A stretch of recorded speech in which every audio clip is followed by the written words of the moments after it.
The questions.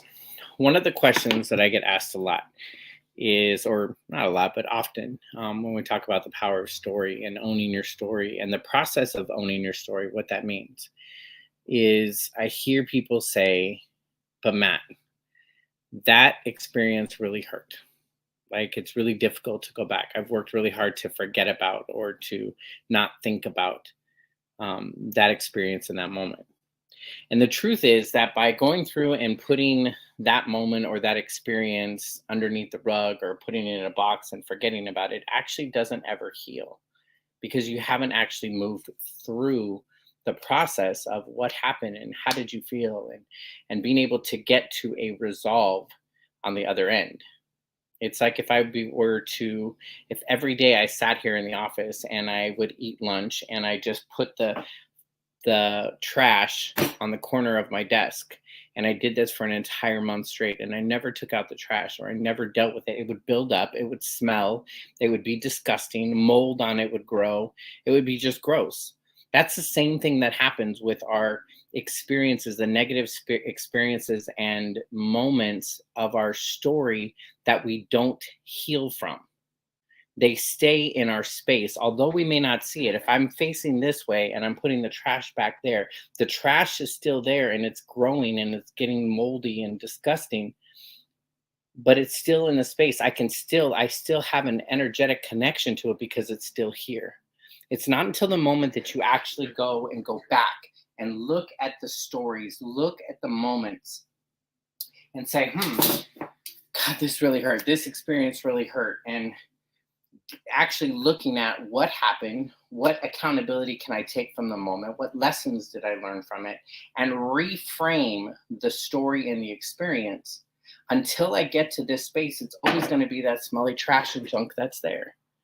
The minute that you begin to own your story and really take a look at, how do I reframe this? How do I use this negative experience, or what some may say as negative experience? How do I change that into something useful that I can use? That one, I can begin to heal myself first. So then I can go through and help heal others, whether that be one person, it may be somebody in your family, maybe somebody that a best friend that all of a sudden you're like, you can connect with them at a deeper level because you've experienced that and you've moved through it. Or if you're taking the stage, whether it be a stage for 2, a stage for 20, a stage for 2,000, 20,000. The moment that you reframe the experience, that becomes a tool in your toolbox that you can use, one, again, first and foremost for yourself, but then for others. So, how do you move from taking a negative experience and changing it to a powerful experience or a positive experience? Now, I've never been really good at math. Actually, I'm not even going to say really good. In third grade, I had a third grade teacher who told me I was one of her worst math students ever. Um, she's also the same teacher that told me that I talk too much, and I want to go back to her now and be like, I get paid to talk. But I've never been good in math. But there is one favorite equation that I have that I carry this with me often. And in one of the other videos, I talk about this exact equation. I want you guys to write this down. E plus blank equals R. So there's an event that happens in your life. Then there's something here in the middle, and then this is the result. So, for example, we talk about in school, I'll use my example. I got told I talk a lot. And so I could think, because I've been told that I talk a lot, I'm not going to talk anymore. The result is I'm not going to talk. I didn't go that way, but that could be the possibility. So we think that there's an event, and then because this event happens, this result has to happen. I was touched inappropriately, so therefore I can't be intimate anymore with people. I was told I'm a horrible writer, and so therefore I never wrote the book that I wanted to write. I had somebody cheat on me, and so therefore I'm never getting in a relationship or letting anybody get close to me where I may get hurt. So we think that we have to jump from the event, the experience, and go directly to the result or what's happened. But there's one thing in here that we get to control that will completely change the outcome, the result of this. Oops. And actually, I'm sorry. This was E plus R equals O. That's supposed to be an O. My bad. The thing that you can change in that sentence is R. So it's E plus R equals O. The event and outcome, event and outcome. But the thing that you get to change is the reaction, how you respond to the incident. So, for example, some people are told, listen, you're horrible at speaking, or you're horrible at writing. So one of the ways that you can respond is be like, okay, I'm never going to write again. I'm never going to speak. I'm never going to stand on stage. I'm never going to be in front of a microphone. Or you can say, so I'm not a really great writer. Let me go back to school, or let me learn on how to write with passion, or how to write more better, or how to taking a speaker's masterclass or something like that. Two different ways to respond to the exact same situation. And those two different ways, whichever way you respond, are going to have a different outcome. The same thing goes with your story, with managing the negative experiences. How to reframe what that moment, that experience, that event that occurred, how to reframe that. The minute that you begin to reframe the story or that experience, it has a different outcome in your life. So one of the first things you can do is begin to ask yourselves, what did I learn through the experience? Like, what can you take away from it? What did you learn about yourself? What did you learn about how you move through it? What new abilities did you discover? For example, I remember going through my accident, and I don't know if you've ever noticed, but if you look at my face right here, I've got a scar here, and I've got a scar that goes right down my nose. I was drinking and driving. I was young, in my early 20s, and I had seen somebody that I didn't like, or not necessarily didn't like, but I had seen somebody that I hadn't had closure with.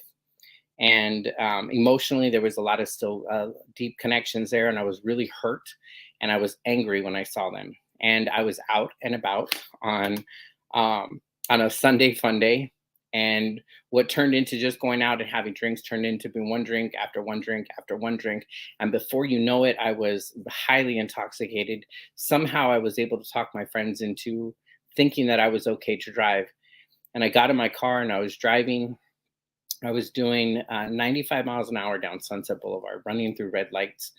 I turned up Highland and was flying up, just about to go onto the 101 freeway in Los Angeles, highly populated area out there, and I crashed into another vehicle.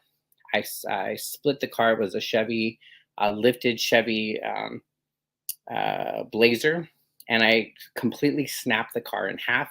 My engine was in the passenger seat of my car.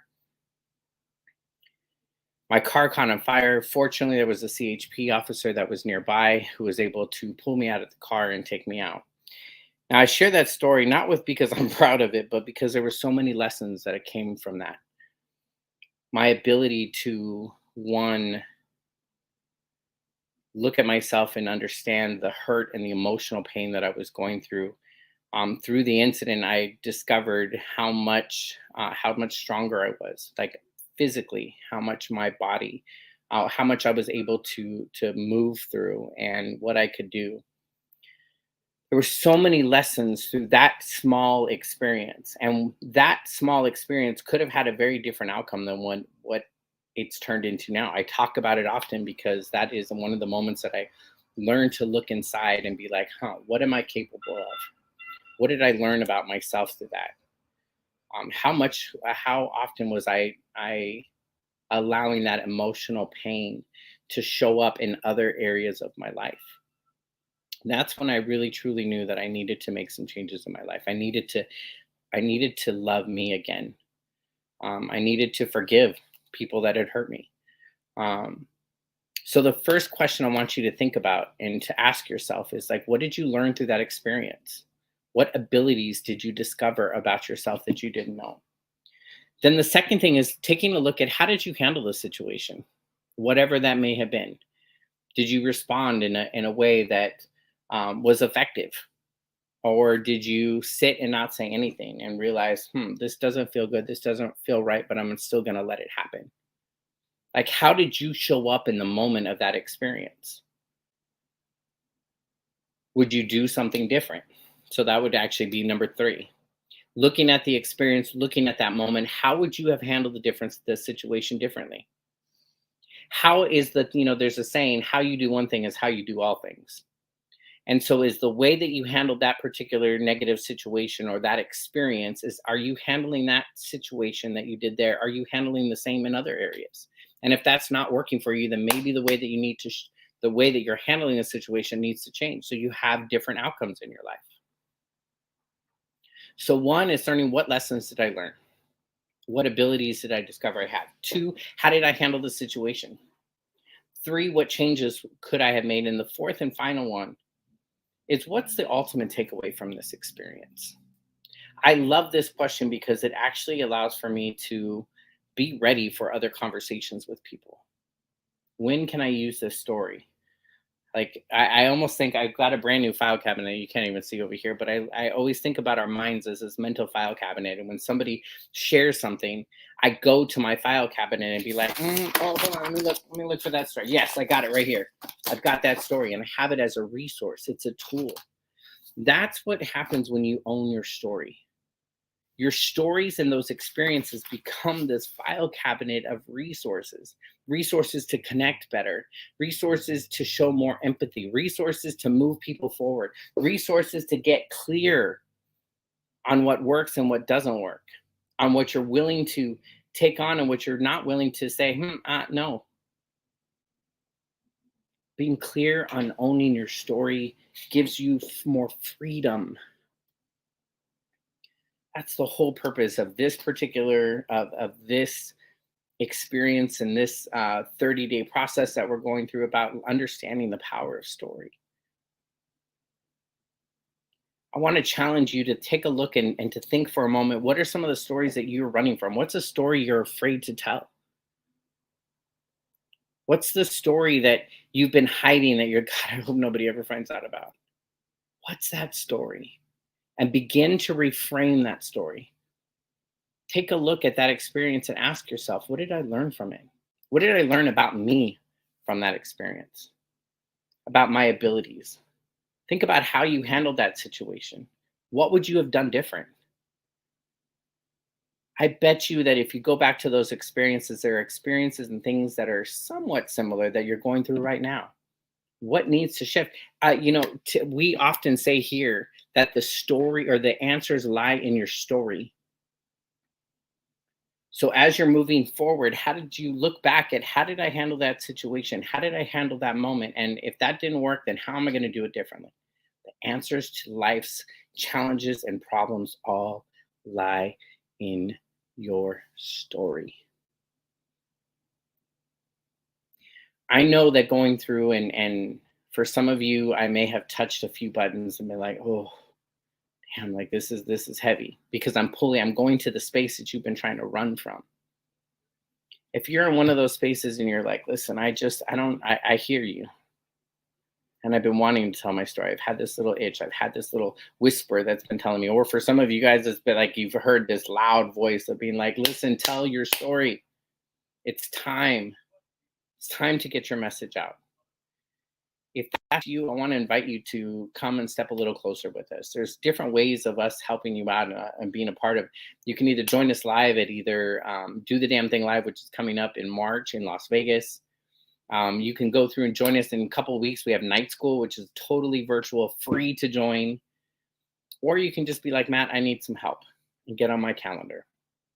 Either way, if you go to freedomwithstory.com, Freedom with Story, there's different ways and different buttons that you can be like, hey, listen, I need help. Can I talk to somebody? Either way, we're here. But the one thing that I do know for a fact is that freedom comes from owning your story and sharing your story. Your story is your superpower. Your story is the thing that you have that nobody else has. And it's the one thing that I promise you're probably not using to its maximum capacity. And so I want to invite you to step up, step closer with us, reach out, leave a comment. Let me know, what was the value of today's conversation? Put it here in the comments. I'm going to be spending some time and reading them. If you want more information about an upcoming event, get on my calendar. Let's talk. Listen, we here at DTGT are here for you. Your story is everything. And as that sign says, have you told your story yet? Life's too damn short. Stop waiting. See you guys next time. Bye.